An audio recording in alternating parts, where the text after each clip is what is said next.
Donc je vous propose de commencer, comme ça on commence à l'heure et puis on aura pas mal de temps pour la discussion. Tout d'abord, j'aimerais dire une grande bienvenue et un grand merci à nos 3 contributeurs, contributrices et contributeurs à ce panel aujourd'hui, et aussi au public de venir écouter cette discussion.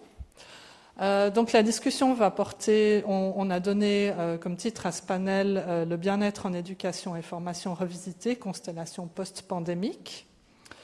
Donc je vais commencer par dire quelques mots sur la question du bien-être en éducation et formation, et ensuite je vais présenter nos intervenantes et intervenants. Le bien-être en milieu scolaire et en situation d'apprentissage s'impose aujourd'hui comme un véritable enjeu de santé publique. Harcèlement, cyberviolence, décrochage, échec scolaire et exclusion. Ces problèmes ont pris un relief nouveau dans un contexte post-confinement. À ce titre, nous allons aujourd'hui nous interroger sur le rôle des institutions et des pratiques éducatives afin de favoriser une réflexion critique qui intègre les résultats de la recherche en éducation et formation, croise les regards disciplinaires et mobilise les comparaisons internationales. Le thème du bien-être est l'un des 3 fils conducteurs de la CIEF. Il a fait l'objet de plusieurs sessions et symposia dans le cadre des colloques de la SSRE et de la REF. Il a été au cœur de la conférence de Benoît Galland ce matin, qui nous a rappelé la multidimensionnalité du concept de bien-être, les divergences dans la manière de le définir et quelques résultats qui mettent en perspective la pertinence des émotions positives et négatives par rapport à la réussite scolaire notamment. Le bien-être est également abordé au détour des réflexions sur les 2 autres fils conducteurs de la semaine, qui sont le numérique et l'inclusion, avec lesquels il entretient des rapports importants et complexes. Donc, cette table ronde réunit des spécialistes de la question qui mobilisent sociologie et sciences de l'éducation pour aborder ces questions à partir de leur expertise contrastée. Donc, on va commencer avec Madame Ariane Bay, qui enseigne au département des sciences de l'éducation à la faculté de psychologie, logopédie et sciences de l'éducation de l'Université de Liège. Elle fait partie de l'unité de recherche, évaluation et qualité de l'enseignement. Ses travaux récents portent sur le climat scolaire, l'absentéisme, le décrochage, la prise en charge de la diversité des élèves, notamment du point de vue de l'origine migratoire, mais aussi sur les effets négatifs de l'évaluation et du redoublement. En 2020, elle a piloté avec Dominique Lafontaine une enquête sur le bien-être et la motivation des élèves du secondaire durant la pandémie et le confinement. Barbara Fouquet-Chauprade est sociologue de l'éducation. Elle est maître d'enseignement et de recherche à la faculté de psychologie et des sciences de l'éducation de l'Université de Genève.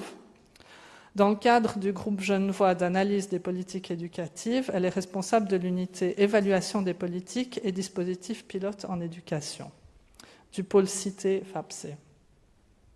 Ses publications portent sur les questions de bien-être à l'école, les discriminations à l'égard des élèves issus de la migration, le lien entre ressenti des discriminations et bien-être, ainsi que sur la ségrégation scolaire. Benjamin Moignard est professeur des universités en sciences de l'éducation à l'université Cergy-Paris et membre du laboratoire École, Mutation, Apprentissage. Il est rattaché à l'Institut national supérieur du professorat et de l'éducation de Versailles et préside l'Observatoire universitaire international Éducation et Prévention. Ses publications portent sur le rôle de l'école dans la construction des inégalités sociales et scolaires. Elles abordent ces situations à la fois du point de vue des jeunes, des professionnels, des institutions et des politiques publiques, sur des thématiques telles que la violence à l'école, le décrochage scolaire et l'égalité filles-garçons. Plus récemment, Benjamin Moignard s'est intéressé aux pratiques numériques, notamment dans leur dimension entre guillemets problématique, cyberviolence ou encore complotisme. Donc, la manière dont cette discussion va se passer, c'est que dans un premier temps, je vais demander à chacune des intervenantes et intervenants de proposer durant une dizaine de minutes vos réflexions sur cette thématique, notamment en partant de vos recherches récentes. Et dans un deuxième temps, vous aurez la possibilité de commenter brièvement un ou plusieurs points soulevés par l'une ou l'un de vos collègues du panel, avant que nous ouvrions la discussion au public. Donc, à vous la parole. Merci. Merci beaucoup. Et je vais préciser que Benoît Galland et Noémie Baudouin, qui sont dans la salle, faisaient partie du projet sur la mesure du climat et du bien-être que vous avez évoqué. Alors, pour préparer cette table ronde, je me suis livrée à une petite analyse de l'évolution des indicateurs de bien-être au niveau des prescripteurs internationaux. Alors jadis, l'école sanctuaire décrite par Dubay semblait préserver de la brutalité des conflits sociaux et de la diversité sociale. Et pour des raisons de justice et en réponse à des besoins croissants des économies tertiarisées, on le sait, l'école a été progressivement ouverte à tous. Et comme Dubay l'a pointé, et avant lui Bourdieu bien sûr, la massification progressive s'est accompagnée de l'entrée dans l'école, de la violence des rapports sociaux et d'une nouvelle perméabilité de l'école aux tensions sociales. Et en réponse, la recherche en éducation s'est intéressée aux thèmes qui sont mis en avant dans votre introduction dès les années 90 pour des précurseurs dans un contexte francophone. On a théorisé, étudié les phénomènes de l'échec avec les travaux de Craë dès les années 90, du décrochage, la citerai Pierre-Yves Bernard pour la France dès les années 2010 et de violence scolaire avec notamment les travaux d'Éric de Barbieux également à partir des années 90. Et ces phénomènes ont beaucoup été analysés dans leur dimension collective et institutionnelle. Alors un pendant plus individuel de ces approches correspond à l'émergence du bien-être scolaire. Et si j'ose un parallèle, je dirais que l'intégration à l'école de tous les élèves s'est prolongée par la volonté ou la nécessité d'envisager l'éducation de l'élève dans sa dimension holistique, ce qui inclut les dimensions affectives, cognitives et psychopathologiques liées au concept de bien-être, telles qu'elles ont été présentées par Benoît Galland tout à l'heure, mais aussi dans ces dimensions relationnelles, affectives et sexuelles, dont on ne va pas vraiment parler aujourd'hui, mais je fais le lien avec l'émergence, par exemple, d'un domaine tel que l'EVRAS en éducation, qui en Belgique signifie l'éducation à la vie affective, relationnelle et sexuelle. L'école est donc considérée comme un lieu essentiel au développement et à la socialisation du jeune dans son ensemble et dans toutes ses dimensions. Et j'analyse cela un peu différemment de l'analyse présentée par Benoît Galland ce matin. Pour moi, il s'agit davantage d'une évolution qui va effectivement dans le sens d'un rééquilibrage, mais plus d'une évolution que d'une forme de retour, et j'en donnerai tout à l'heure une illustration pour la Belgique francophone.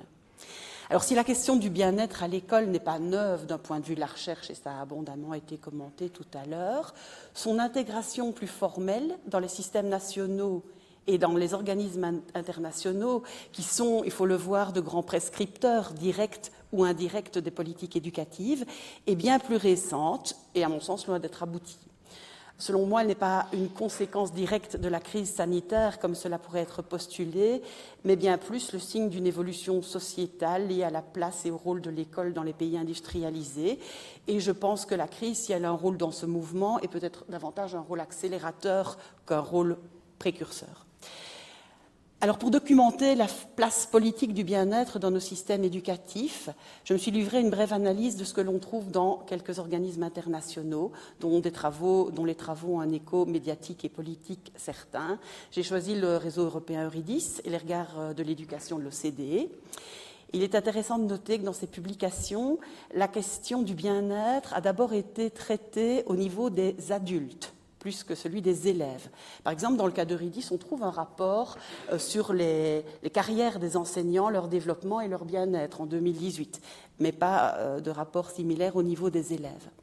Au niveau des regards sur l'éducation, on voit l'émergence à partir des années 2015 seulement des indicateurs centrés encore une fois sur les adultes.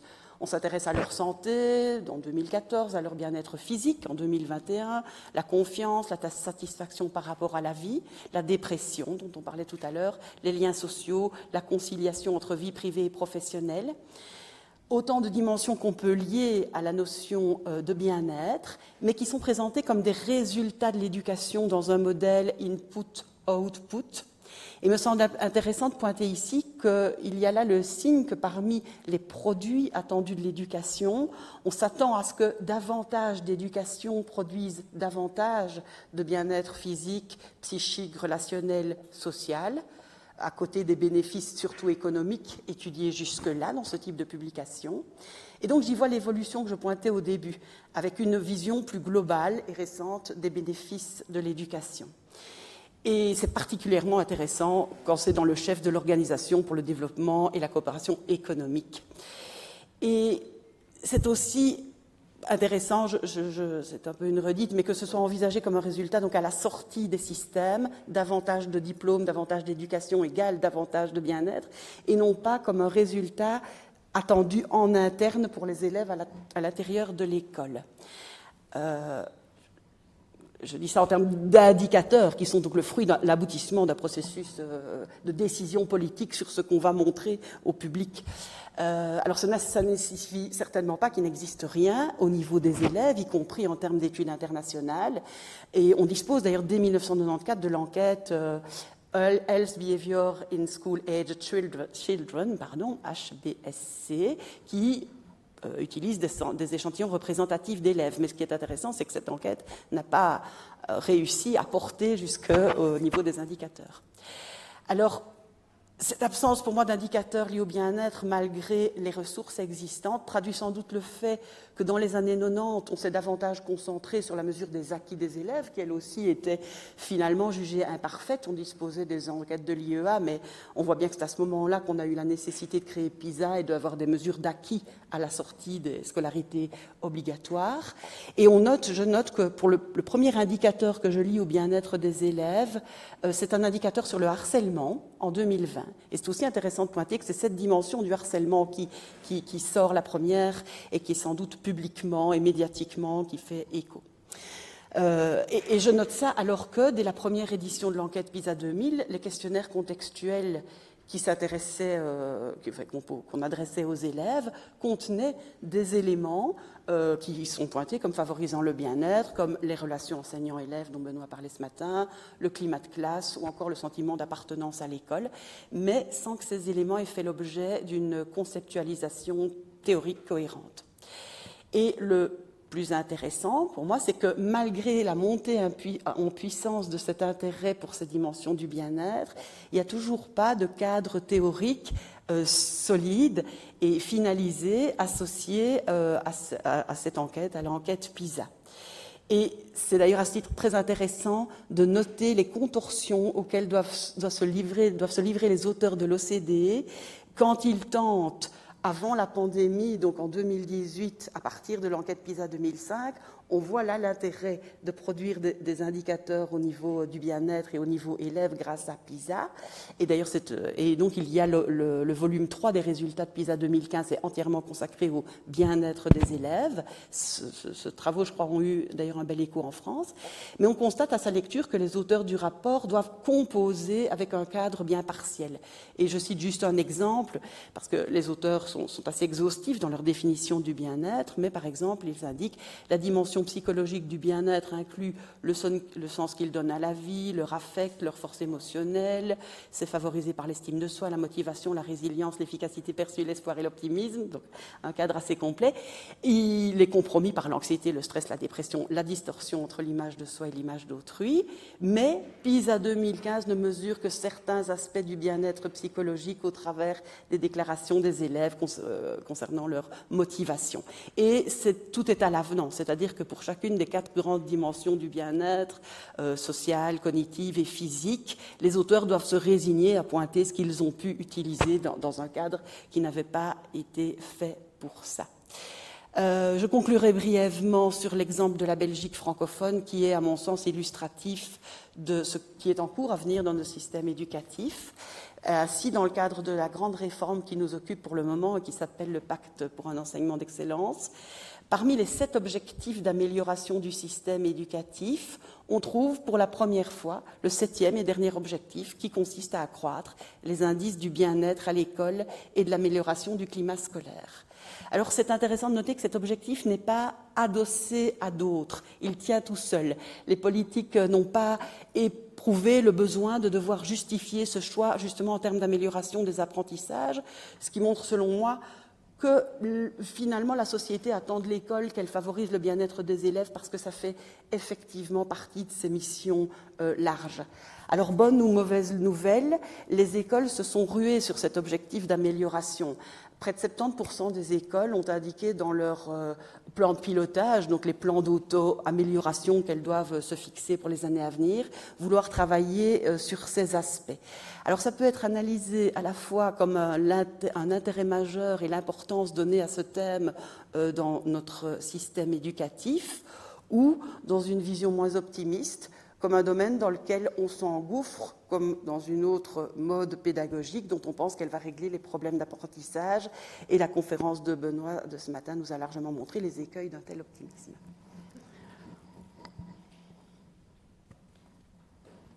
Merci. Merci beaucoup de cette intervention qui respecte parfaitement le temps imparti. Donc, on va maintenant écouter Madame Fouquet-Chauprade. Merci beaucoup. Merci pour l'organisation de cette table ronde qui porte sur un thème qui est très important, qui est très intéressant, qui a des portées importantes au niveau politique, au niveau éducatif. Donc, je me réjouissais de cette table ronde. Je vais resituer ma réflexion donc par rapport au petit appel que vous aviez fait. Moi, je vais me situer vraiment du côté du rôle de l'institution, donc pas tant du côté des pratiques des enseignants ou de ce qui se passe vraiment dans la classe, mais plutôt du point de vue de l'organisation scolaire. Donc moi, je redirai 2 mots dessus. J'ai travaillé un peu sur cette question du bien-être scolaire, et mon idée, c'était de finalement sociologiser, je vais dire, la notion de bien-être et essayer de voir comment on pourrait en donner une définition sociologique, non seulement, et aussi voir comment elle était produite en partie par l'organisation scolaire. Donc l'idée, le défi, évidemment, c'était de produire un indicateur de bien-être, puisqu'on le voit, on a des définitions qui sont très flottantes par moment, on n'a pas d'indicateur réellement validé, on va dire, aujourd'hui. Donc ça aussi, c'était un grand défi quand je travaillais là-dessus. Et puis l'autre défi, c'était aussi, quand on regarde les textes, des notions proches, ou parfois substituables. Il n'est pas rare de voir dans les textes, par exemple, des questions de climat scolaire, le terme de climat scolaire qui est utilisé à la place, par exemple, du terme de bien-être. Et donc, c'est une difficulté. Donc, je me place là du point de vue de la chercheuse. C'était une difficulté pour finalement définir l'objet sur lequel je voulais travailler. Alors, ça me semblait important de resituer ma réflexion dans cette volonté de voir comment l'organisation scolaire vient affecter le bien-être des élèves. Bon, parce que vous l'avez dit, à l'époque, je travaillais je travaille toujours dessus d'ailleurs, sur les questions de ségrégation scolaire. Et donc évidemment, ça m'intéressait tout particulièrement de voir comment la ségrégation venait ou pas affecter, dans quelle proportion et comment elle venait affecter le bien-être scolaire. Et aussi dans une volonté de montrer que ce bien-être scolaire n'est pas uniquement une dimension individuelle qu'on attribue à l'élève, à sa famille, ou à des facteurs psychologiques, qui sont d'ailleurs très souvent plutôt pensés comme des facteurs de risque, mais aussi de voir que derrière, il y a quand même un construit institutionnel de ce bien-être. Alors, évidemment, les résultats sur lesquels on va aboutir, ça va, comme on a renversé la logique, ça va avoir une importance toute particulière, il me semble, sur aussi la façon, je dis ça aussi parce que je forme les enseignants, entre autres, donc ça a évidemment une importance toute particulière, d'amener les enseignants, par exemple, à penser un peu autrement ce bien-être scolaire. C'est pas ce n'est pas, en tout cas, uniquement une dimension psychologique. Il faut aussi dépsychologiser, j'ai envie de dire, la notion de bien-être scolaire. Et aussi, il me semblait que ne penser que le versant individuel du bien-être scolaire, finalement, ça déresponsabilisait beaucoup l'institution scolaire elle-même de ce qu'elle produit sur ses élèves. Alors, sur quoi je me base pour dire tout ça? J'ai mené plusieurs travaux, donc, comme je l'ai dit, en lien avec la ségrégation ethnique, un travail où j'avais essayé de réfléchir, je reviendrai dessus tout à l'heure, j'avais mesuré des effets de contexte, des effets de classe sur le bien-être scolaire. J'avais aussi essayé de travailler sur le lien entre bien-être scolaire et discrimination. Et puis, plus récemment, j'avais fait une enquête sur le réseau d'enseignement prioritaire Genevois, et où j'avais repris la même mesure du bien-être scolaire que j'avais utilisée dans le contexte français pour voir ce que ça donnait dans le contexte genevois. Et puis enfin, un dernier petit travail que j'ai mené avec une équipe aussi de l'Université de Genève à l'occasion de l'anniversaire de la Convention des droits de l'enfant, où on était allé voir finalement comment les grands textes internationaux définissaient le bien-être scolaire et ce qu'ils en attendaient. Donc ce qu'on peut dire, c'est que pendant longtemps, la sociologie, les sciences de l'éducation ont mis du temps, on va dire, comparativement à la psychologie ou à l'économie, à développer réellement un champ sur le bien-être. Maintenant, on le voit, il y a beaucoup de colloques sur cette question-là, il y a beaucoup de publications, donc je m'en réjouis, et ça veut dire que c'est un champ qui devient très dynamique. Ce qui est intéressant aussi de voir, c'est que malgré le fait que ça soit vraiment en effervescence, je trouve que pour l'instant, peut-être on n'arrive toujours pas à se mettre complètement d'accord tous sur ce dont on parle, mais voilà, c'est peut-être normal. Alors, je vais revenir rapidement sur les résultats, il me semble, les plus intéressants que j'avais envie de vous livrer, et puis peut-être qu'on pourra discuter. Alors, moi, j'avais utilisé le modèle de Konu et Rimpela, sur lequel peut-être je reviendrai. Et puis, donc du coup, voilà, la question du bien-être scolaire, je l'avais traitée en lien avec les effets de contexte. Donc juste 2 mots, j'avais interrogé l'ensemble des élèves de 63 classes parmi des établissements très ségrégés, et ce qui me permettait d'avoir vraiment une bonne représentation de ce qui se passait au niveau de la classe, puisque j'ai tous les élèves à chaque fois. Et ce que j'avais pu montrer, c'est qu'il y avait des variations très fortes de bien-être scolaire d'une classe à l'autre, évidemment, d'un établissement à l'autre, mais que la classe expliquait 20% de la variance du bien-être entre les classes, ce qui est loin d'être anodin, 20% de variance. Et, excusez-moi. Et donc ce qui est intéressant, c'est que je n'avais pas trouvé de variation significative en fonction des parcours scolaires, ni en fonction de l'origine sociale, qu'il y avait une petite différence entre filles et garçons au bénéfice des garçons, et par contre une chute du bien-être drastique donc c'était en France, entre la 6e et la 3e, c'est-à-dire l'entrée du secondaire 1 et la sortie du secondaire 1.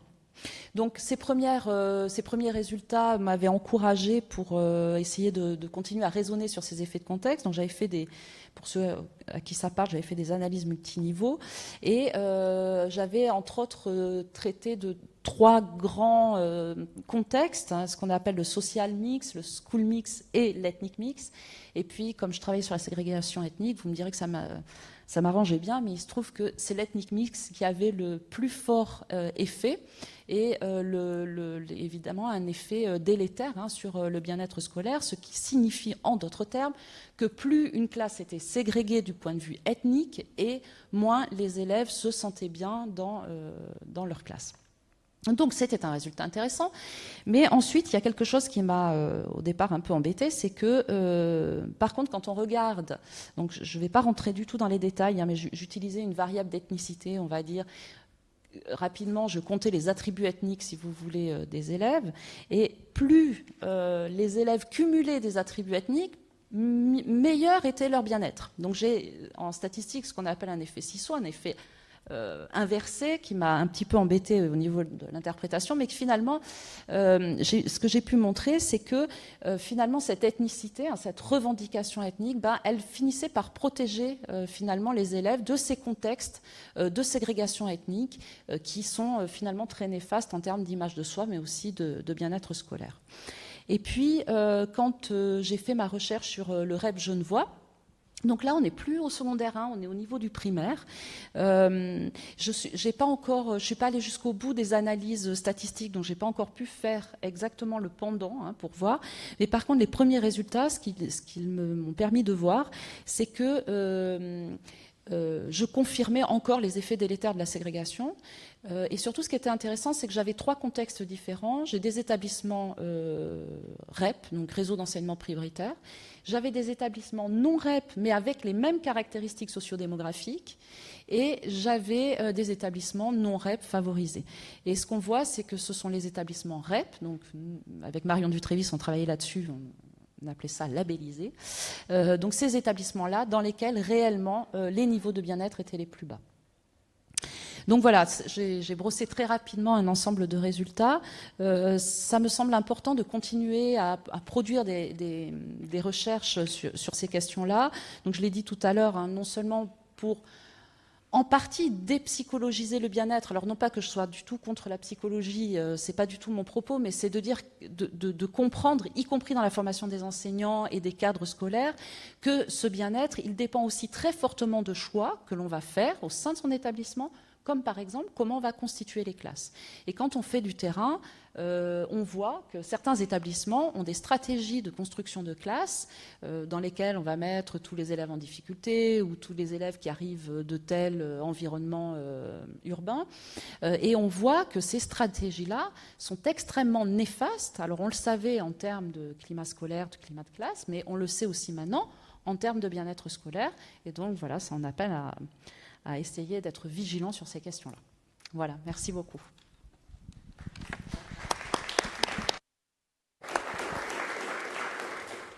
Alors, merci beaucoup de cette intervention. Et maintenant, on va passer la parole à notre troisième intervenant, M. Moignard. Merci beaucoup pour l'invitation. Je vais prendre la suite de mes collègues et donc il y aura des choses qui se recouperont ou sur lesquelles je passerai peut-être un peu vite. Peut-être dire d'entrée de jeu que je suis un peu sceptique sur la notion de bien-être, donc je la prends avec un regard critique et je vais essayer de détailler un petit peu ça. Et puis ce matin, la conférence de Benoît Galland a déjà rappelé un certain nombre de points. Alors comme on reprend le présentiel, je sais que sans doute parmi vous, certains ont profité de la soirée d'hier et n'étaient pas forcément présents à cette magnifique conférence de ce matin. Et donc quand même, juste rappeler quelques éléments que vous avez évoqués, mais qui me semblent très importants pour le propos que je vais essayer de tenir après, sur ce que tu nous as dit ce matin, Benoît, et ce que j'en retiens, qui est absolument subjectif, puisqu'en quelques mots, je résume une heure de présentation. Le premier, vous l'avez dit chacune, c'est le flou conceptuel qui encadre cette notion, cet objet. Enfin, on pourrait discuter y compris là de ces terminologies-là. Le deuxième, c'est ce rappel qui n'est pas tout à fait anodin, qui nous dit que le bien-être et les effets du bien-être sur la réussite scolaire ne sont pas avérés. Ce qui, en particulier dans le champ du développement des politiques publiques sur la question, n'est pas sans nous interroger. Donc je vais y revenir. Et puis le troisième point justement, qui est à mon sens très lié à celui-là et qui me semble tout à fait décisif, c'est le fait que ce ne sont pas les mêmes pratiques qui favorisent le bien-être et les apprentissages. Et donc ça pose quand même à un moment donné la question de cette notion, de ces usages, que ce soit en termes de pratique ou en termes de développement de l'action publique, la question fondamentale de la finalité de l'école dans nos sociétés contemporaines. Donc le premier point, et tout à l'heure ça a été dit, enfin ce matin une collègue dans la salle a signalé un effet de mode autour du bien-être. Moi, il me semble que c'est pas qu'un effet de mode. C'est-à-dire, c'est plutôt une notion, et le succès de cette notion-là, on doit l'interroger sur ce qu'elle dit de la transformation du champ éducatif, de la transformation du champ de l'action publique en éducation de manière un peu plus générale. Le succès de la notion, il est absolument incontestable. Vous l'avez très bien rappelé là aussi chacune, je ne vais pas trop revenir dessus. Juste peut-être insister à leur donner, pour nos collègues en France, il faut savoir que la circulaire de rentrée, par exemple, là, cette rentrée, dans ce pays très centralisé qu'est la France, vous savez que le ministre, en début d'année, a une circulaire qui fixe les grandes ambitions de l'école pour l'année à venir. C'est ce qu'on appelle la circulaire de rentrée. Et cette circulaire de rentrée, il y a toujours des mots-clés pour essayer de marquer la circulaire. Et cette année, je vous le donne en mille, quels étaient ces mots-clés ? Excellence, quand même, égalité et bien-être. Et donc, il y a une déclinaison de l'action publique autour de ces notions-là. C'est la première fois qu'elle est à un tel niveau déployé. On a évoqué la loi sur la refondation de l'école, un certain nombre de communications dans lesquelles elle commençait à apparaître, mais là vraiment on a une formalisation très forte, une utilisation très forte par le politique de cette notion-là. Dans le champ scientifique, évidemment, le congrès là, du CIEF nous le rappelle bien. Moi, je dois dire que j'étais très surpris quand j'ai vu que cette thématique du bien-être était très mise en avant, non pas parce qu'elle n'est pas travaillée, on l'a dit, elle est très travaillée, mais parce qu'elle me semble très marquée du point de vue disciplinaire, et en particulier dans le champ de la psychologie. Et que ça relève finalement aussi des enjeux en termes de concurrence entre les disciplines, dont je crois qu'il faut pouvoir discuter et affronter très clairement. Je vais reprendre ma collègue Barbara qui disait « Je ne suis pas contre la psychologie ». Moi, je suis un petit peu contre la psychologie. Comme on est dans une table ronde, je vais le dire comme ça. Ou pour être plus exact, contre l'instrumentation qui peut être faite de la psychologie. Et souvent pas par les psychologues eux-mêmes, mais dans l'action publique, on aurait beaucoup à dire sur des objets qu'on travaille les uns les autres, autour du décrochage, autour de la violence, autour du harcèlement, où on a un certain nombre de raccourcis très forts qui sont faits parce qu'ils permettent aux politiques de trouver des réponses un peu toutes faites, un peu faciles, à des situations complexes. Et je me rappelle toujours de ces mots de Talleyrand qui disait « À toute situation complexe, il y a une réponse simple, mais c'est souvent la plus mauvaise ». Et je crois qu'il faut se souvenir de ça par rapport aux problèmes qui nous occupent ici et aux raccourcis qui sont parfois pris avec l'usage de ces notions.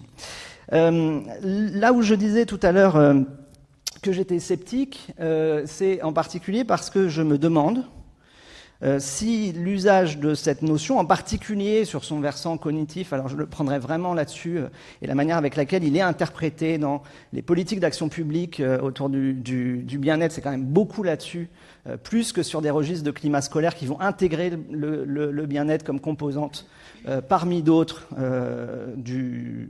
des contextes scolaires, pour le dire très très vite. Finalement, est-ce que le succès de cette notion-là n'est pas relativement confortable pour évacuer la question des inégalités scolaires, en particulier, et plus largement la question sociale de l'école et la manière avec laquelle elle doit composer dans des régimes massifiés en voie de démocratisation scolaire avec une pluralité d'élèves, avec une pluralité de contextes de scolarisation qui nous posent un certain nombre de problèmes collectivement, et aucun pays n'a résolu cette équation difficile et certains, dont la France, sont confrontés très fortement à cette question de l'accroissement, y compris des inégalités sociales de réussite à l'école.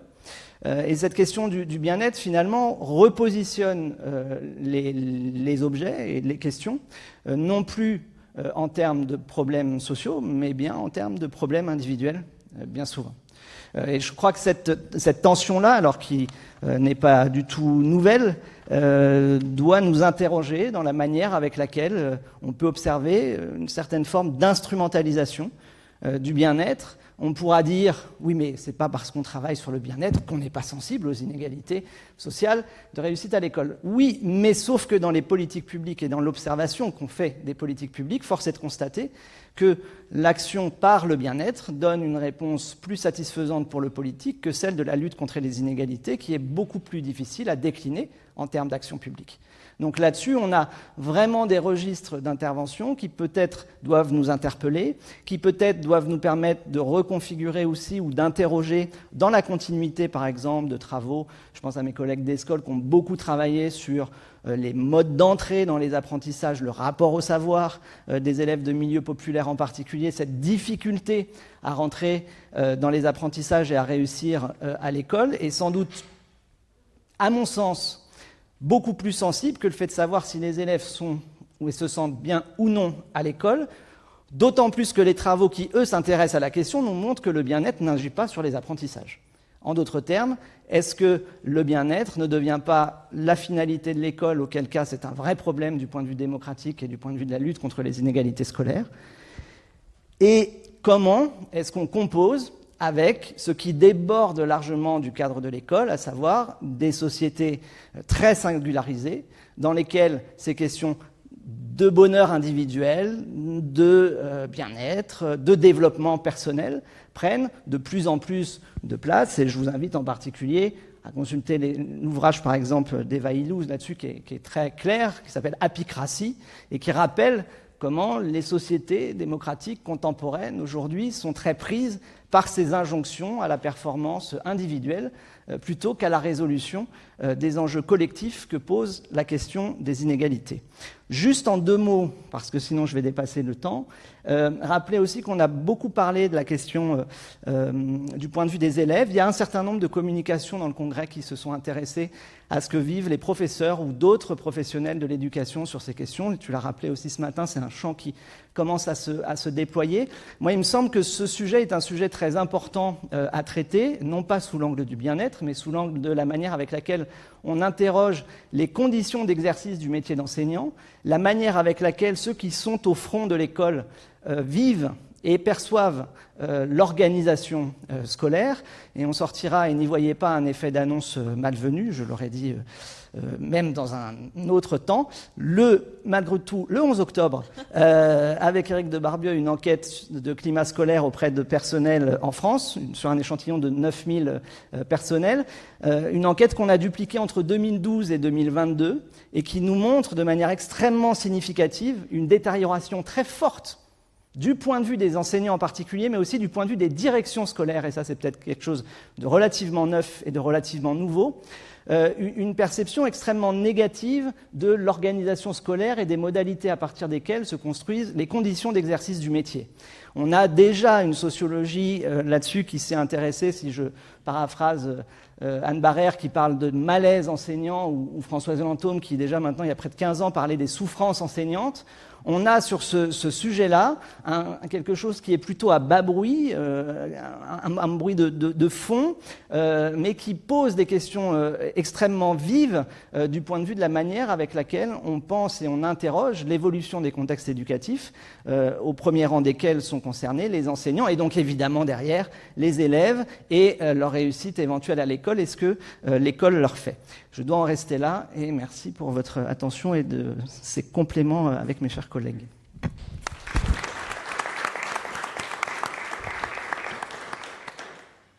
Merci beaucoup. Alors après ces réflexions critiques sur le concept de bien-être, je vous propose de passer à la deuxième partie, disons, de la discussion, où vous pouvez rebondir sur des propos qui vous ont interpellé de l'un ou l'autre, de l'une ou l'autre de vos collègues.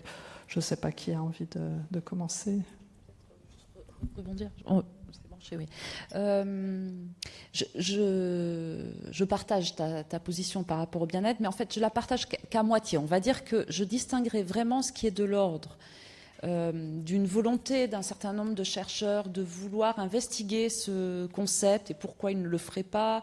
L'économie s'en est saisie. L'économie, il y a tout le courant de l'économie du bonheur. C'est extrêmement intéressant. Donc, moi, je trouve qu'on ne doit pas scientifiquement se priver d'aller investiguer un concept. Par contre, les usages qui sont faits du concept au niveau de l'action publique, là je partage totalement ton point de vue, l'idée qu'il est bien plus facile de se saisir du concept de bien-être plutôt que d'essayer de lutter contre les inégalités, évidemment je le partage totalement. Et d'ailleurs je trouve que en ne gardant, je crois que c'est ce que tu as dit, hein, c'est qu'en ne gardant de la définition du bien-être que la dimension psychologique, ça permet d'être toujours dans cette approche extrêmement individualisée. On va de plus en plus vers l'individualisation de la prise en charge des élèves, etc.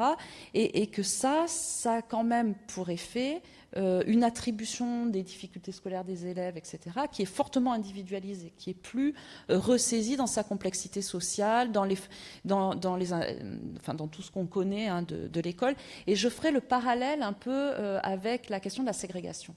Parce que quand on voit au niveau de l'action publique comment est traitée la question de la ségrégation, alors je parle particulièrement du contexte français, on n'a jamais le mot ségrégation qui est utilisé. On va parler de mixité, on va parler d'éducation prioritaire, peut-être on pourra reparler ailleurs de ça, mais c'est un peu exactement la même logique. Mais par contre, je pense qu'on ne doit pas s'étonner que des chercheurs veuillent se saisir du concept et que des colloques proposent, par exemple, une réflexion autour du concept, parce que en plus, il est utilisé partout. Donc il nous faut, nous, le déconstruire, le penser, essayer d'en saisir toutes ces dimensions. Voilà.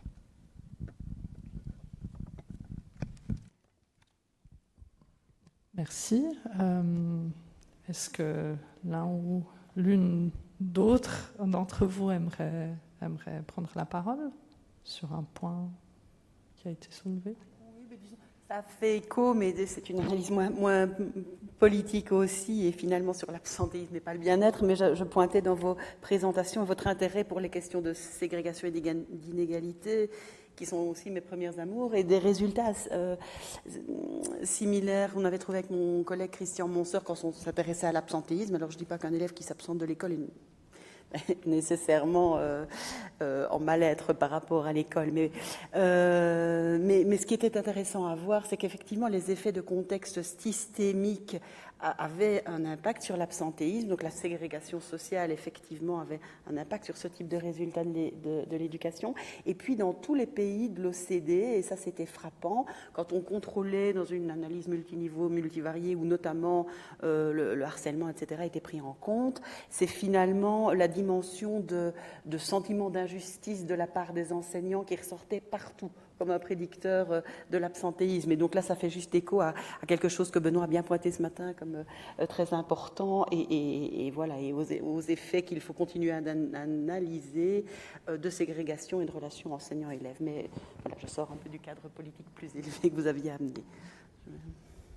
Moi, je crois qu'en arrière-plan quand même de ces enjeux-là, c'est comment évolue l'action publique en éducation. Et là-dessus, on a quand même un certain nombre de travaux qui montrent en particulier, alors là aussi il faudrait distinguer ce qui est de l'ordre de la politique éducative qui s'adresse, on dira, à tous les élèves au niveau national ou régional selon les pays, et puis celle qui vise plus particulièrement, dans le cadre de l'éducation prioritaire ou compensatoire selon comment on l'appelle, les populations qui seront les plus vulnérables, et comment là est-ce que les choses se construisent et se structurent. Et je pense qu'il faut nécessairement distinguer les deux niveaux d'analyse. Pourquoi ? Parce que lorsque l'on regarde ce qui se passe, et là je m'inscris dans la suite de ce qu'a montré par exemple Rochex sur l'évolution des politiques d'éducation prioritaire en Europe, on voit que finalement le projet de l'école comme enjeu de lutte contre les inégalités sociales, il s'efface à partir des années 2000 au profit d'une logique qui est plutôt celle de la gestion des inégalités sociales. Et on voit une émergence très forte, qui est aussi plutôt bien documentée, et dans un certain nombre de registres disciplinaires différents d'ailleurs, l'action par programme, l'action par dispositif dans les établissements les plus sensibles, y compris sur les registres de bien-être, y compris sur la prévention du décrochage, y compris sur la prévention de la violence, y compris sur la prévention du harcèlement, etc., etc. Et finalement, une logique d'intervention à échelle d'établissement ou d'école qui gomme très nettement la question des contextes scolaires dans lesquels se déploient ces mêmes programmes et ces mêmes interventions, alors même que la recherche a largement démontré que les contextes d'implémentation des programmes sont nettement plus signifiants et nettement plus impactants sur ce que ça produit auprès des élèves que les programmes en tant que tels. Et pourtant, on voit très fortement le développement de ce niveau-là d'intervention qui, à mon sens, neutralise la question sociale. Et donc, lorsque l'on dit que finalement les choses peuvent s'articuler et se combiner, si on pousse même un petit peu, et je fais volontairement un petit peu de provocation là-dessus, mais évidemment qu'il est difficile d'être contre le fait que les enfants se sentent plutôt bien à l'école. Dire, ce serait pas mal quand même qu'on trouve un dispositif de promotion du mal-être à l'école, il y a peu de chances qu'on ait une adhésion politique énorme. Hein, bon, à partir de là, une fois que ça c'est à peu près réglé, quelles sont les finalités de l'école, comment on travaille ces finalités et comment les organisations scolaires sont équipées pour y faire face, c'est quand même pas tout à fait un détail. On a énormément de terrains, et évidemment plutôt des terrains ségrégés, où d'un côté on a des équipes avec des profs qui changent chaque année, avec des formations qui sont au fur et à mesure très nettement réduites ou reconfigurées justement sur des approches beaucoup plus individualisées des problèmes sociaux, avec une transformation des publics et de la pression des publics sur la manière avec laquelle ils vivent le discours de l'école et le discours de vérité de l'école en particulier. Bref, une complexité de l'école très forte, des moyens afférents relativement réduits, mais des dispositions d'intervention programmatiques qui ne pensent que l'échelle locale et qui encouragent particulièrement cette échelle locale. Alors, ce sont le problème des profs et des élèves concernés qui pourrait être l'explication du fait que ça ne fonctionne pas. C'est ça qui peut poser problème en termes d'analyse de l'action publique et de sa transformation sur ces questions, pour moi. Cela dit, au niveau local, et parce que vous avez touché une corde sensible, puisque moi je promeux aussi la mise en place de dispositifs et de leur évaluation, et j'ai noté, alors d'une part, un résultat, quand on travaille sur des dispositifs à l'échelle locale, et en Belgique on a travaillé sur la mise en place d'un dispositif qui s'appelle Soutien au comportement positif et qui travaille sur le climat d'école. Alors je note deux choses. Un, que ça, dans nos données, ça a créé un sentiment d'efficacité collective des équipes enseignantes, et que ce sentiment d'efficacité collective peut, par ailleurs, en tout cas il y a des travaux aux États-Unis là-dessus, être plus productif sur l'efficacité des élèves, ou compenser des inégalités sociales. Donc c'est intéressant à voir aussi. Et par ailleurs, j'ai remarqué en allant observer au Québec des écoles qui mettaient en place ce dispositif, qu'à vrai dire, l'entrée par le climat, que j'ai un peu moqué tout à l'heure à la fin de mon intervention, pouvait être une porte d'entrée intéressante. C'est une entrée qui peut parler aux enseignants, qui peut répondre à des préoccupations très concrètes, d'exercice du métier pénible. Et dans les écoles que j'ai observées, après 10 ans de mise en place de travaux collectifs sur le climat et comment améliorer le climat de l'école et puis des classes, les enseignants, et sur la base du modèle de réponse à l'intervention, donc d'abord pour tout le monde et puis de plus en plus spécifiquement pour les élèves à besoins spécifiques, eh bien la réflexion a été finalement ce que j'ai réussi à faire pour le climat et qui était plus externe finalement à ma pratique pédagogique, je vais le transposer sur les apprentissages. Et qu'est-ce que je peux faire alors pour les élèves pour améliorer les apprentissages là où on a parfois du mal à entrer. J'ai l'impression que c'est un discours qui est plus compliqué à porter de la part des chercheurs. On va venir travailler sur ce qui est votre corps de métier, tandis que le climat est parfois une dimension externe, réellement problématique pour certains enseignants, et on pourrait se servir de cela pour travailler aussi au niveau des équipes. Oui, mais c'est une table ronde, hein, donc, mais après il faut qu'on laisse la parole à la salle. Mais juste en 2 mots, certes les dispositifs, très bien, mais où se déploient majoritairement ces dispositifs et au détriment de quoi du point de vue curriculaire et scolaire? C'est-à-dire qu'on a quand même des travaux là-dessus qui montrent très bien, je pense au travail de Julien Netter par exemple, qui montre comment sur un temps de classe, en particulier en milieu populaire, la démultiplication de dispositifs de socialisation et avec plein de bonnes intentions, de lutte contre les inégalités, de promotion de la citoyenneté, etc., se font d'abord dans les milieux populaires et se font au détriment des enseignements curriculaires ordinaires. Et donc quand on regarde un petit peu qu'est-ce qui se déploie de ce point de vue-là, c'est d'abord les enfants de milieux populaires qui ont besoin de plus d'écoles, qui finalement ont moins d'écoles du point de vue, on dira, ordinaire de la tâche scolaire, ce qui est quand même pas tout à fait un détail, d'autant que les enquêtes qui portent, elles, sur des milieux plutôt privilégiés nous montrent bien que ces enjeux-là sont relativement secondarisés et que ce qui compte et ce qui est particulièrement important, c'est l'entrée dans les processus qui permettent de prétendre à l'excellence scolaire. Et donc, du coup, on en revient quand même à la question de la manière avec laquelle la modalité de l'action locale peut détricoter, à force de plein de bonne volonté pourtant, hein, je ne remets absolument pas ça en cause, et alimenter finalement une persistance des inégalités du point de vue de ce que l'école permet et propose aux enfants plutôt issus de milieux populaires et des établissements qui sont ceux-là. Mais ce dont je parlais ne visait pas à, effectivement, des compétences citoyennes, etc. Ça visait justement, ça vise à maximiser du temps d'apprentissage par justement une meilleure gestion de la classe, une gestion plus efficace de la classe. Donc c'est vrai qu'il y a un panel de dispositifs très, très large à cibler. Alors, merci beaucoup de ces échanges. Je propose maintenant qu'on voit si les personnes dans le public ont des questions, des remarques à propos des discussions dont nous venons d'être témoins.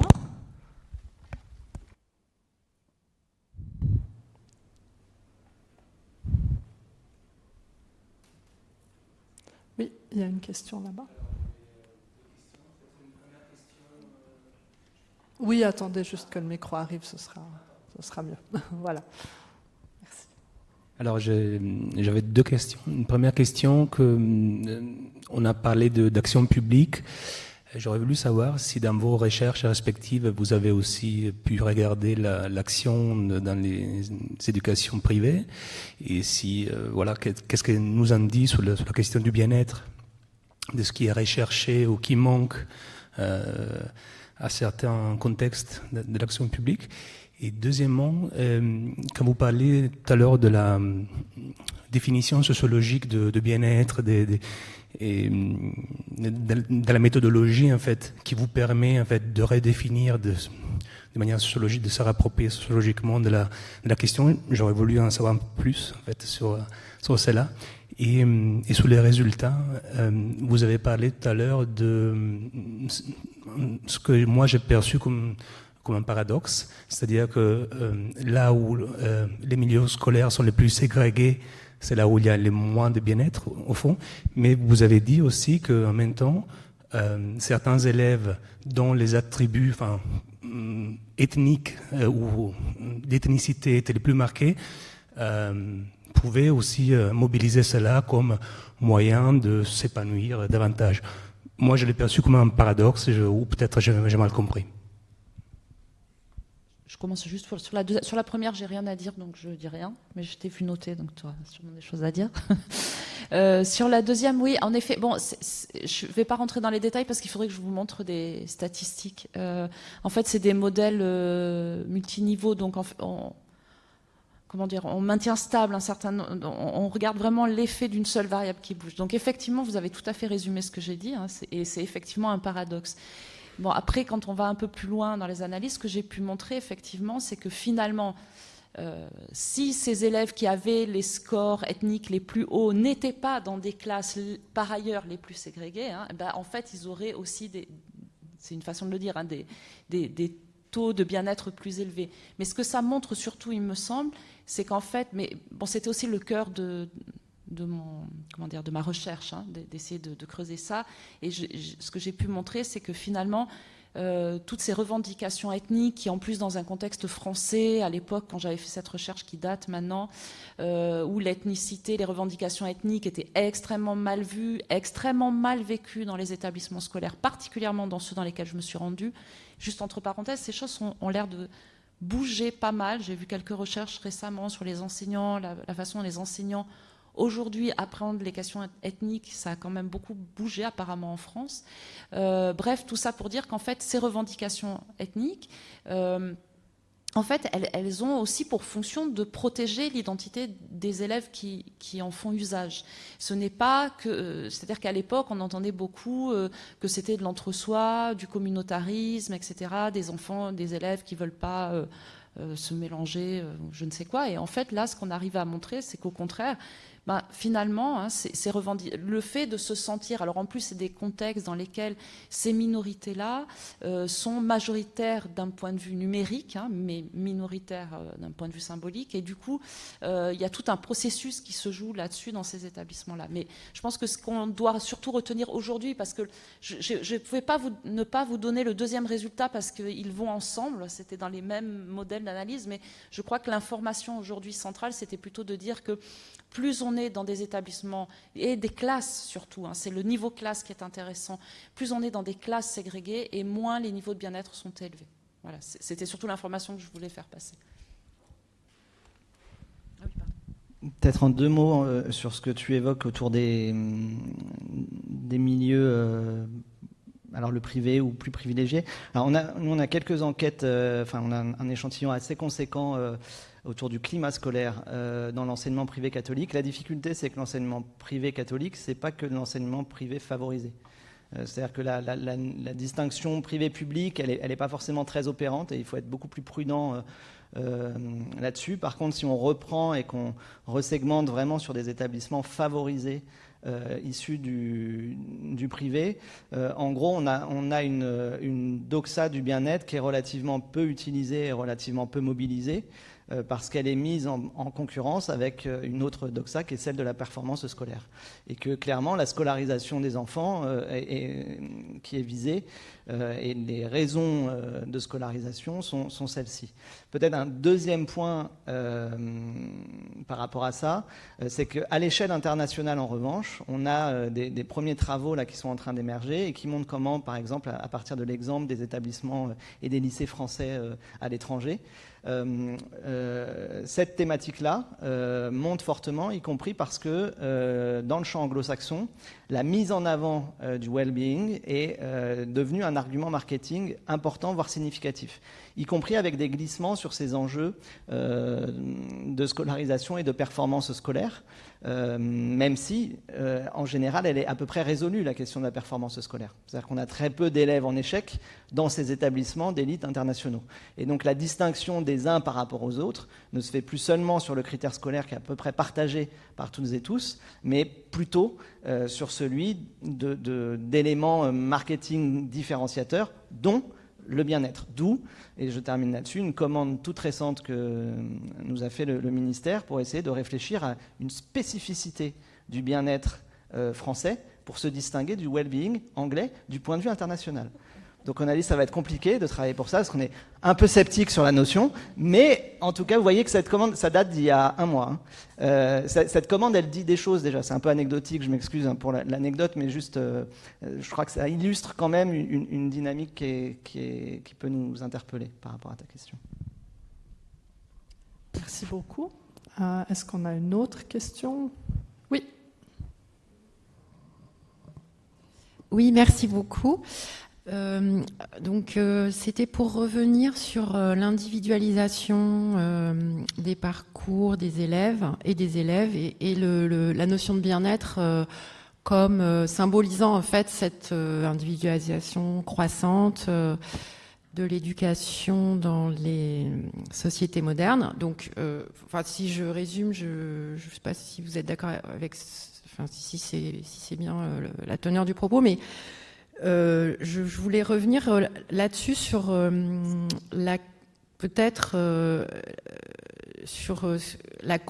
est-ce que dans ce que vous présentez, il y a une sorte de condamnation en fait de cette individualisation des élèves, et dans quelle mesure on pourrait faire autrement aujourd'hui, hein, je pense notamment à la question pour prendre un autre thème, de l'orientation, des transitions scolaires qui sont de plus en plus individualisées. Donc la question est, quelle serait l'alternative ?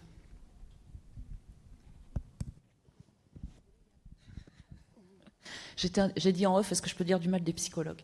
Non, pardon. Alors une condamnation.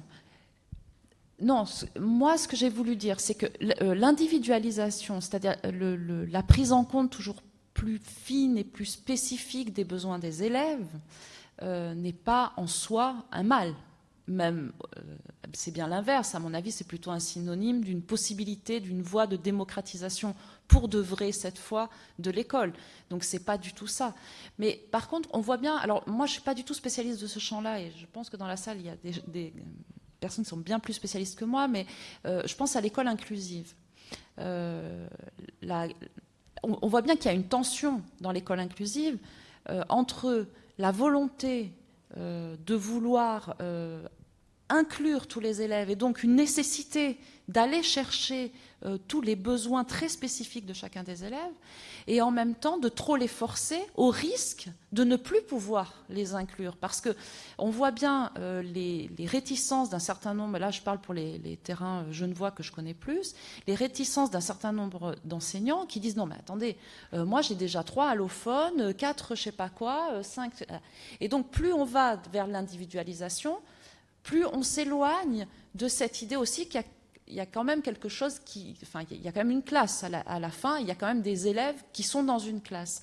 Et donc c'est plutôt une balance entre les deux, et surtout, moi, je pointe le risque de l'individualisation c'est pour ça que je parlais des psychologues tout à l'heure, c'est quand on écoute trop, quand on va trop vers de la psychologie à un moment donné, qu'on va trop vers de l'attribution, essayer de comprendre pourquoi tel élève, il a fait ça à tel moment, etc., alors qu'à un moment donné, on peut comprendre un contexte, une dynamique sociale, j'en sais rien, des relations entre les élèves. Donc, pour répondre à ta question, je ne condamne pas en bloc l'individualisation, mais juste la façon dont parfois elle est pensée. Et d'ailleurs, juste pour dire que je sais que les pédagogues actuellement qui travaillent sur l'école inclusive, ils disent, attendez, on ne va pas aller jusqu'au bout. Ce n'est pas que chaque élève a un besoin spécifique. Il se trouve que justement, l'élève qui a une dyslexie, on va mettre un dispositif en place qui est très utile pour l'élève qui a aussi autre chose. Et donc là, on ressort justement de l'individualisation. Voilà.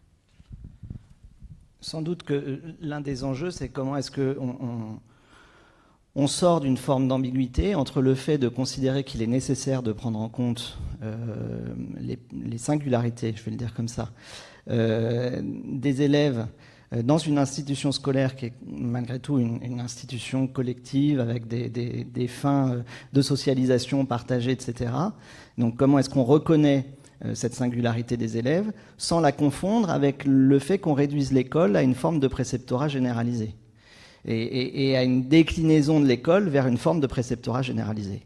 Ça doit quand même nous interpeller sur la manière avec laquelle, là encore, et on n'a pas le temps de le déployer complètement, mais se posent les fonctions sociales de l'école aujourd'hui. La montée douce, mais quand même relativement significative dans un certain nombre de pays de l'école à la maison, comme on l'appelle, du homeschooling, vient quand même caractériser ce nouveau rapport à ce qu'est l'institution scolaire, à ce qu'elle produit, à la manière avec laquelle les individus acceptent de composer avec les impératifs des logiques collectives et institutionnelles qu'impose l'école. Je rappelle quand même que dans certains États américains, en m'appuyant sur les travaux de Philippe Bongrand, c'est près d'un tiers des élèves qui sont aujourd'hui scolarisés en homeschooling. En France, on sait qu'on a une augmentation qui est sans commune mesure, mais qui est très régulière. Et pour le coup, le Covid a accéléré cette forme de scolarité, qui dit des choses du rapport à l'école et de la manière avec laquelle on la pense comme une institution qui ne peut pas être qu'un service rendu aux élèves qui la constituent, mais qui est bien un élément structurant qui compose avec les singularités des élèves au regard des enjeux démocratiques que l'école contient, mais qui ne doit surtout pas s'y réduire. On constate aussi en Belgique, on a également fait des travaux là-dessus dans mon équipe, qu'il y a effectivement une orientation que l'on peut qualifier d'individualiste, ou en tout cas, il y a un article qu'on appelait « Mieux chez soi ». Effectivement, après la crise, il y a des parents qui ont trouvé qu'il faisait aussi bien que l'école et que l'enfant était mieux chez lui. Donc, je nie pas une forme d'individualisation sociétale, mais peut-être est-elle analysée aussi en réponse à l'inefficacité de l'école à répondre justement à des besoins individuels et donc voilà, s'interroger pourquoi il y a cette réponse plus individualiste. Et je voulais aussi, alors, parce qu'on parlait de l'enseignement spécialisé d'une école éventuellement trop individuelle, moi je vois que beaucoup d'innovations fortes peuvent venir de l'enseignement spécialisé, justement, des endroits où on s'occupe des besoins spécifiques qui finalement se retrouvent après comme des innovations plus collectives. Et je parlais tout à l'heure du modèle de réponse à l'intervention qui est maintenant largement évoqué dans la littérature scientifique, où l'idée est toujours bien de partir du collectif et de n'en arriver à un soutien plus individualisé que lorsqu'on a essayé tous les moyens collectifs ou en groupe disponibles. Donc je pense que l'école est aussi dans ce mouvement-là. Et personnellement, je n'analyse pas nécessairement l'entrée du bien-être massif dans nos systèmes éducatifs comme une entrée de l'individualisme qui existe donc par ailleurs, mais comme je disais tout à l'heure, plutôt comme de nouvelles missions attribuées à l'école de s'occuper du bien-être des élèves, comme de leur éducation à la vie sexuelle, comme de toutes les dimensions humaines. Merci. Est-ce qu'on a encore une question ? Oui. Il est très fort le micro, donc je le garde à distance. Maïra Mamed d'Escole, merci pour la référence au labo, Benjamin. J'aurais une question très précise sur la question des enseignants, parce qu'on a beaucoup parlé des élèves. Benjamin, tu as évoqué la question des enseignants sur le rapport à l'institution, pratique RH de l'éducation nationale en particulier. J'aimerais interroger de façon générale, parce que le recours à la notion de bien-être nous interpelle l'institution, témoigne peut-être d'une certaine évolution, mais j'aimerais vous entendre sur la manière dont l'évolution du corps enseignant peut aussi intervenir sur l'attention à cette question. Et cette évolution de deux points de vue, par exemple, dans le cas français et en particulier dans les académies les plus défavorisées, comme c'est le cas de Créteil où je travaille, nous avons une évolution du corps enseignant qui se fait à la fois sur la diversification en termes d'origine sociale et ethnique. Une académie défavorisée recrute des enseignants davantage d'origine défavorisée qu'ailleurs. Et elle se diversifie aussi en termes de trajectoire d'entrée dans le métier. À Créteil, nous avons 50% de nos étudiants qui rentrent dans le métier par reconversion professionnelle. Donc on n'a pas la voie d'entrée traditionnelle du jeune étudiant qui souhaite rentrer dans le métier. Et du coup, comme ils rentrent en ayant déjà des expériences professionnelles préalables, ils sont d'autant plus choqués avec les pratiques RH de l'éducation nationale. Ou peut-être ils adhèrent moins à la notion d'une institution éducation nationale en tant que telle. Il y a une entrée dans le métier qui se fait beaucoup plus au nom d'un sens d'utilité sociale, de épanouissement de l'élève. Donc, enfin, il y a une transformation du rapport au métier. Donc, voilà, ce n'est pas une question, c'est une provocation pour vous entendre sur cette question de la transformation du corps enseignant, à la fois dans le poids ou l'importance qui prend le bien-être dans le rapport au métier et comment ça interpelle l'institution et comment l'institution se transforme aussi par cette transformation du corps enseignant. Je ne sais pas si c'est compréhensible, mais je vous laisse avec les mots-clés et vous faites ce que vous voulez avec ça. Alors moi, je n'ai pas de réponse à cette question-là sur vraiment la spécificité du coup de l'évolution du corps enseignant. Je n'ai pas de données là-dessus, je ne l'ai pas étudié en tant que tel. Non, j'ai pas. Alors j'ai des choses sur l'ancienneté, sur des choses comme ça, où on a clairement, c'est très à la défaveur sur les nouveaux entrants au regard de ce qu'il y avait il y a 10 ans. C'est-à-dire que les jeunes enseignants d'aujourd'hui sont beaucoup moins favorables à l'égard de leur expérience professionnelle qu'ils ne l'étaient il y a 10 ans. Mais c'est le cas aussi des plus chevronnés. Donc ce qu'on peut dire, c'est que les jeunes enseignants sont plus en difficulté sur un certain nombre de points, mais les plus anciens aussi. Par contre, ces points, ce n'est pas la question de la relation aux élèves.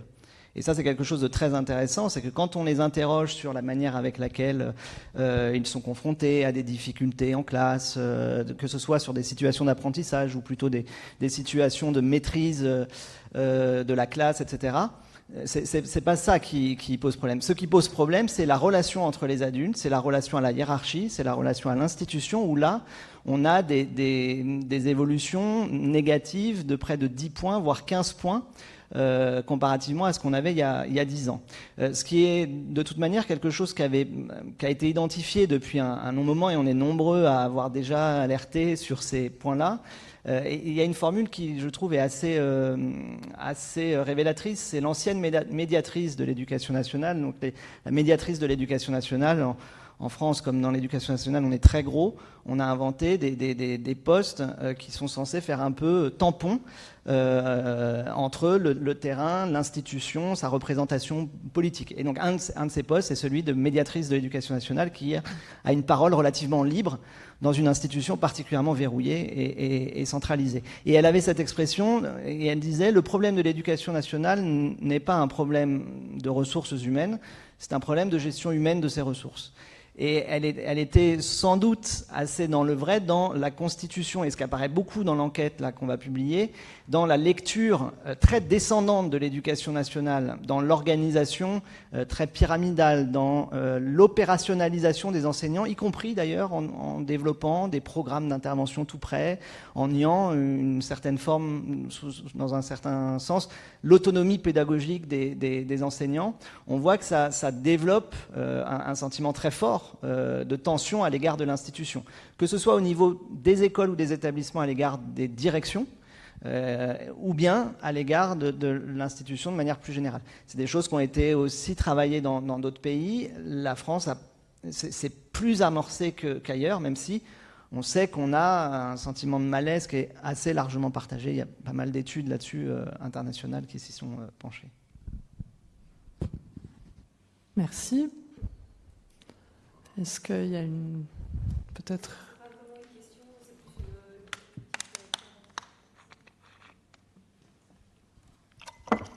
Je voulais juste, j'avais une petite question pour Madame Ariane B. Donc, vous avez dit que donc les établissements se saisissaient beaucoup de l'objectif numéro 7 d'amélioration du climat. Je voulais juste savoir s'il y avait des données déjà là-dessus, sur quel type d'établissement se saisissent de cet objectif climat et bien-être. Est-ce qu'on sait un petit peu dans quel contexte les établissements se ruent, vous disiez, sur cet établissement? Je trouve ça en soi une donnée fort intéressante. Je suis assez d'accord avec ce que vous dites sur la montée des fonctions multiples de l'école et des attentes par rapport à l'école. Et je me demandais justement s'il n'y avait pas lieu d'étudier, si vous aviez ça en vue dans votre équipe, d'étudier justement les traductions multiples. Comment est-ce que des équipes locales vont traduire cet objectif de bien-être et de climat? Moi, j'aurais tendance à penser qu'il va y avoir une forte variabilité dans les traductions locales. Qu'est-ce qu'ils vont y mettre? Et donc voilà, je me dis que c'est peut-être une piste de recherche future. Et alors ça, c'était pour vous. Et puis pour les trois, je me demandais, moi c'est vrai que tous les trois, vous mettez l'accent sur la montée du bien-être scolaire comme catégorie finalement d'action publique, comme problématique publique. Alors c'est vrai qu'on peut lire ça en termes d'individualisation, voire même de référentiels néolibéraux, etc. C'est probablement une partie de l'explication. Mais en même temps, moi, je reviens avec cette question de la montée des fonctions éducatives, quand même des attentes qu'on a par rapport à ça. Et j'aurais tendance à poser l'hypothèse que la montée de la thématique du bien-être, ça peut aussi être lu comme le signe finalement de la montée du paradigme de la cohésion sociale dans l'école. Et donc vraiment de l'idée qu'au fond, on attend de l'institution éducative aujourd'hui non seulement qu'elle instruise, mais aussi qu'elle crée du lien social, qu'elle évite effectivement l'exclusion, et qu'elle travaille sur les individus. Et je trouve que la montée des indicateurs de bien-être au niveau international, au niveau des politiques locales, aussi nationales, est sans doute aussi le signe de cette espèce de rationalisation de l'institution scolaire. Après la rationalisation des apprentissages à travers la montée des indicateurs de performance, on a maintenant peut-être la rationalisation, la montée d'indicateurs, la rationalisation des autres fonctions. Hypothèse. Enfin, moi, en tout cas, c'est une hypothèse que je réfléchis pour l'instant. Donc, c'est pas une question, c'est une réflexion, pour ne pas aller que du côté critique, montée de l'individualisation, des politisations. Alors je suis d'accord, moi, évidemment il faut re-sociologiser il faut avoir une vigilance sociologique sur la montée de ce vocable individualisant, et donc je suis tout à fait d'accord avec cette vigilance critique, et en même temps je me demande s'il n'y a pas aussi autre chose derrière. À la première partie, en fait, j'ai repris un chiffre qui avait été annoncé publiquement. À ma connaissance et à mon intuition, ça va être très difficile d'accéder aux plans de pilotage qui sont une contractualisation entre l'école et l'administration. Donc, je n'ai pas grande confiance sur le fait qu'on nous donne accès à des fins d'analyse à ces plans de pilotage.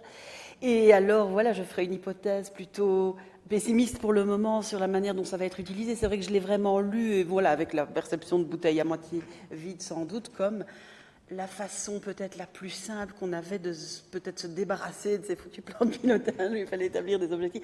Donc, travailler sur le climat, ça semble facile peut-être à externaliser beaucoup plus facilement que d'autres choses. Donc on va inviter un conférencier, une SBL, cela. On aura travaillé sur le climat.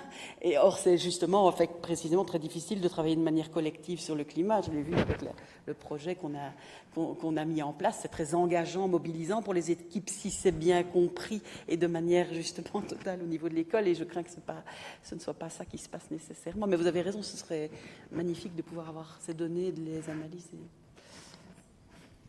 Alors, sur ta réflexion, oui, alors peut-être qu'on a tiré un peu rapidement, mais en même temps, quand on voit la façon dont le bien-être, là j'en reviendrai peut-être à mon propos de départ sur la façon dont on définit le bien-être. Et bon, c'est vrai que j'insiste beaucoup sur la dimension de production d'institutions, etc.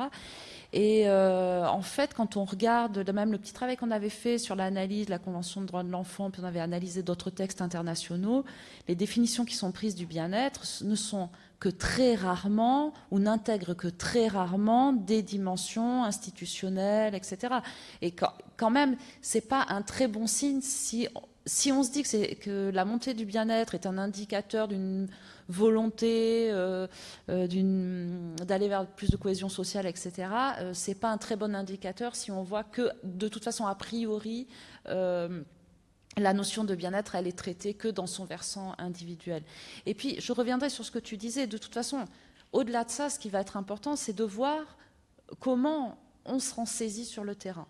Et c'est vrai que les difficultés qu'on peut voir parfois, c'est de croire, parce qu'on n'a pas eu la formation adéquate ou parce qu'on le croit, que par exemple, je vais d'abord, on le voit beaucoup par exemple dans l'enseignement spécialisé, je vais d'abord travailler le bien-être ou l'estime de soi, et puis grâce à ça, mes élèves, ils vont réussir, etc.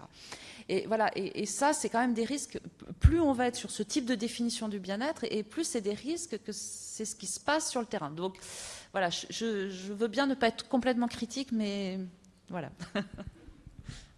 Juste en 2 mots, parce que tu l'as très bien dit, l'enjeu, à mon sens, c'est aussi la question que pose le paradigme du bien-être et donc ce qu'il prend dans sa suite.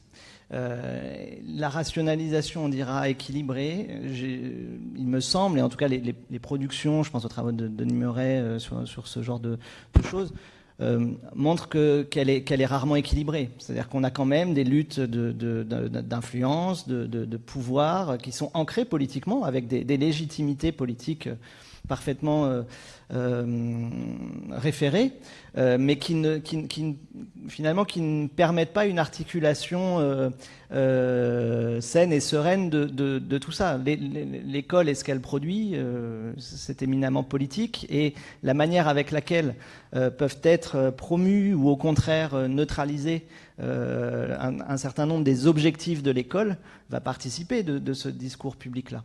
Donc il ne s'agit surtout pas de dire, c'est un peu ce que je disais tout à l'heure, on est pour le mal-être à l'école.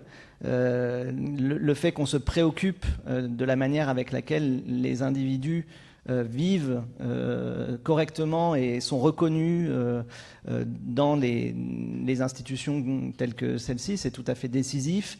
Et ça l'est encore plus pour ceux qui le vivent très mal. Je pense à la question du harcèlement scolaire, qui est peut-être un point très singulier dans ce paysage-là autour du bien-être. En revanche, la généralisation autour de cet objectif de bonheur partagé est quand même très marquée du point de vue politique et porte un paradigme qu'il faut pouvoir interroger.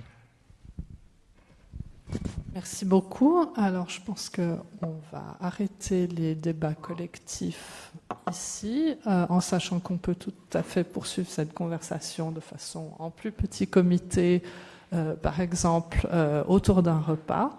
Donc, j'aimerais remercier encore une fois nos intervenantes et nos intervenants de ce panel d'aujourd'hui. Et merci à vous tous, toutes et tous, d'avoir participé à cette table ronde.